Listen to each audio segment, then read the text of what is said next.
Fraser, and today we're going to be talking about bibliotherapy.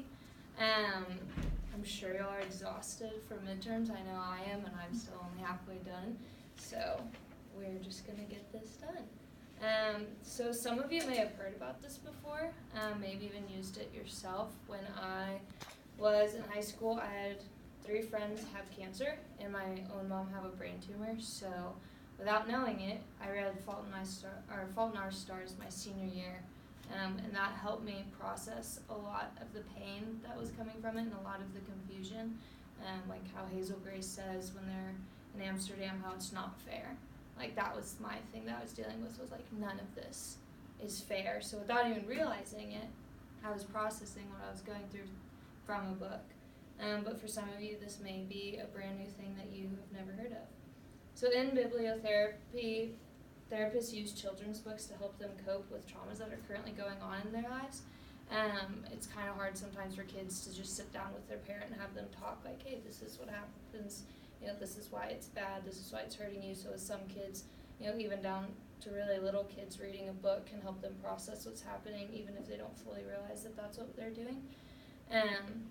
So it may sound really simple for this to happen with kids, but it can actually be really powerful. So as teachers, the books that you are choosing can be really therapeutic to children and helping them, go through what they're feeling and process what's happening, or maybe even realize that they're having issues that they didn't realize that they were having before.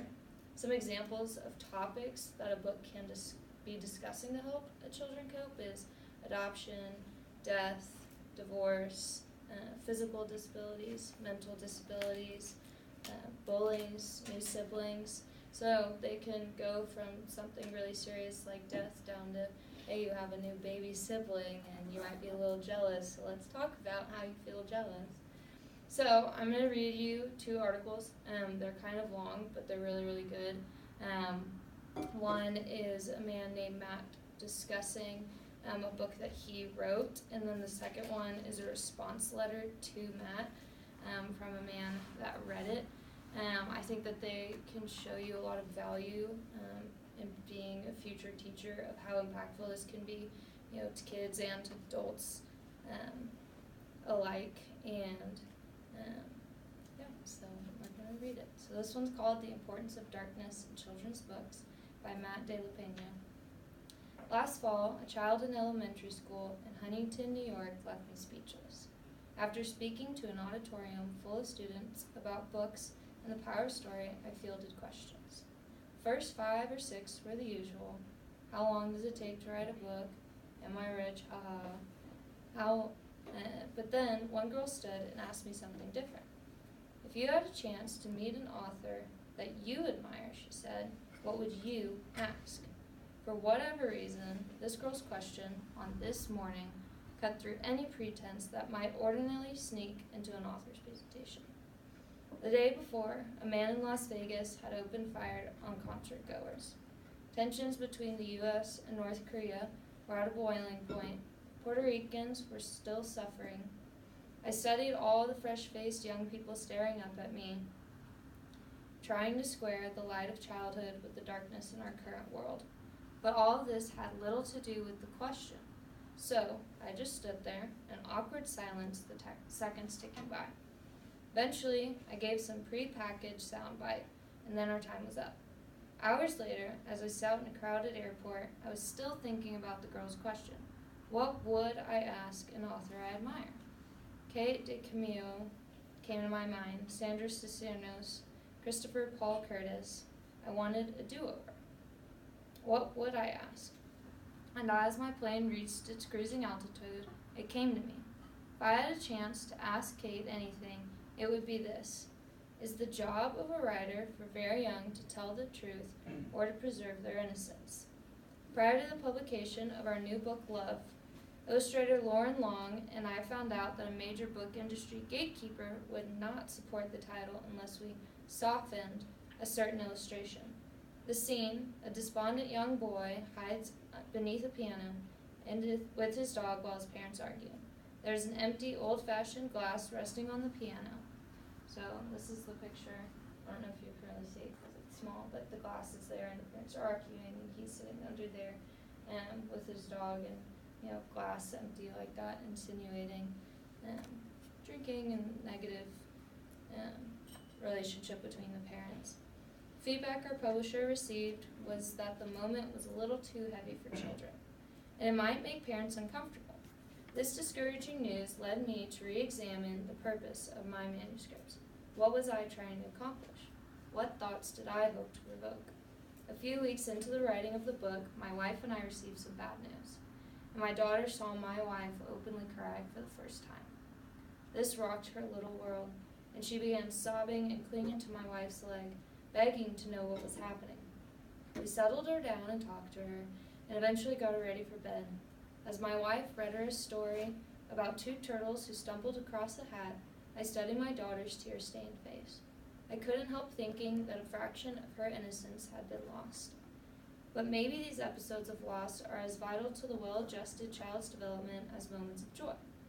Maybe, instead of anxiously trying to protect our children from every hurt and heartache, our job is to support them through such experiences, to talk to them, to hold them.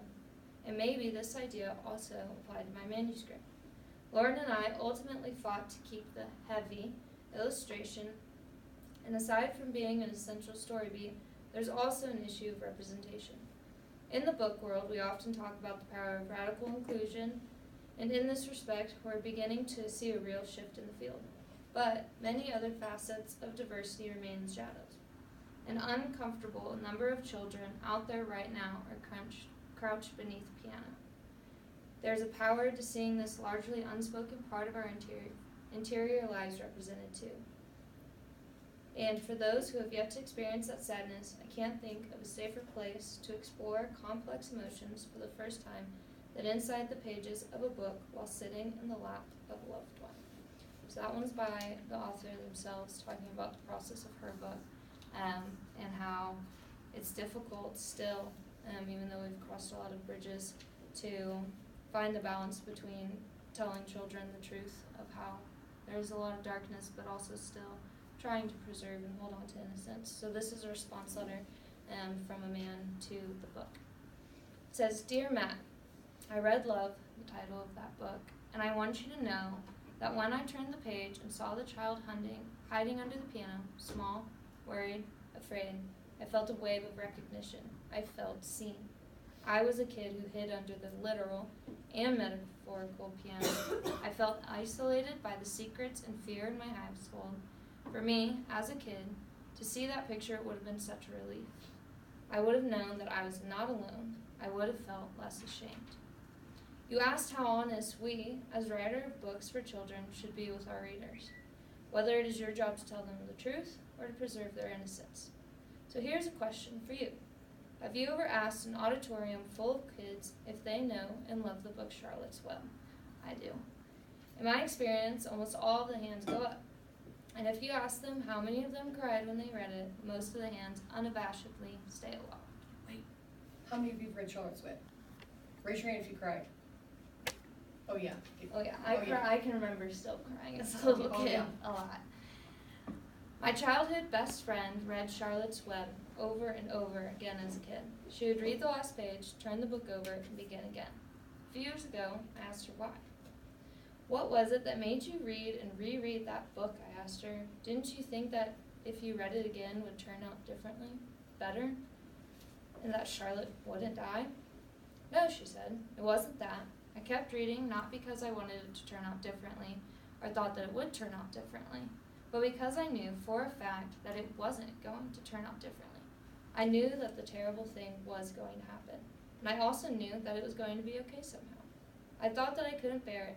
When I read it again, it was all so beautiful, and I found out that I could bear it. That was the story, what the story told me. That was what I needed to hear, that I could bear it somehow. So that's the question, I guess, for you and for me, for all of us trying to do the sacred task of telling stories for the young. How do we tell the truth and make the truth bearable? When I talk to kids in schools, I tell them about how I became a writer. I talk about myself as a child and how my father left the family when I was very young.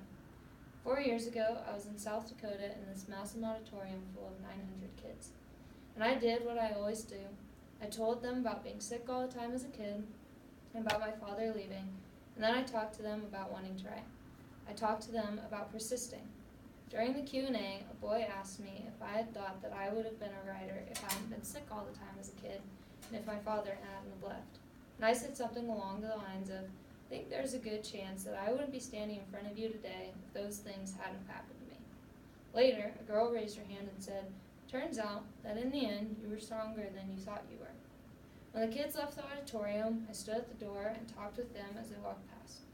One boy, blonde, skinny-legged, grabbed my hand and said, I'm from South Dakota and my dad is in California. He flung his free hand out in the direction of California and he said, he's there and I'm here with my mom and I thought I might not be okay. But you said today that you're okay, so I think that I will be okay too. What could I do? I tried not to cry. I kept hold of his hand. I looked him in the eye, said you will be okay. You are okay. It's just like that other kid said, you're stronger than you know. I felt so connected to that child. I think we both felt seen. My favorite lines in Charlotte's Web, the lines that will always make me cry, are toward the end of the book and they go like this. These autumn days will shorten and grow cold. These leaves will shake loose from the trees and fall. Christmas will come, then snows of winter. You will live to enjoy the beauty of the frozen world, for you mean a great deal to Zepperman, and he will not harm you ever. Winter will pass, the days will lengthen, the ice will melt, and the pasture pond. The song sparrow will return and sing, the frogs will awake, the warm wind will blow again. All these sights and sounds and smells will be yours to enjoy, Wilbur, this lovely world, these precious days. I have tried for a long time to figure out how E.B. Weber did what he did, how he told the truth and made it bearable. And I think that you, as the beautiful book of love, won't be surprised to learn that the only answer I could come up with was love. E.B. White loved the world, and in the loving world he told the truth about it. Its sorrows, its heartbreak, its devastating beauty. He trusted his readers enough to tell them the truth, and with that truth came comfort and a feeling that we're not alone. I think our job is to trust our readers. I think our job is to see and let ourselves be seen. I think our job is to love the world. Love, Kate. So when I read those articles that Priscilla gave me, they were really impactful because it made me think about growing up, just how impactful books that I read were. Like, I read some fun ones like Hunger Games and stuff that I don't know if those helped me cope with anything. But The Giving Tree, that was one that I read as a kid also can remember crying because my dad was in a situation where he was giving a lot and was really, really tired.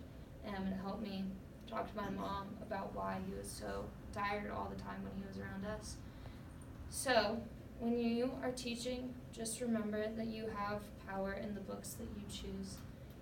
You may not think that it's going to have as deep of an impact that it can have on a kid, but it can really help them cope with a major trauma that they may be facing. So be open to listening to what the kids are saying and be responsive to that. Thank you. Thank you, Mary.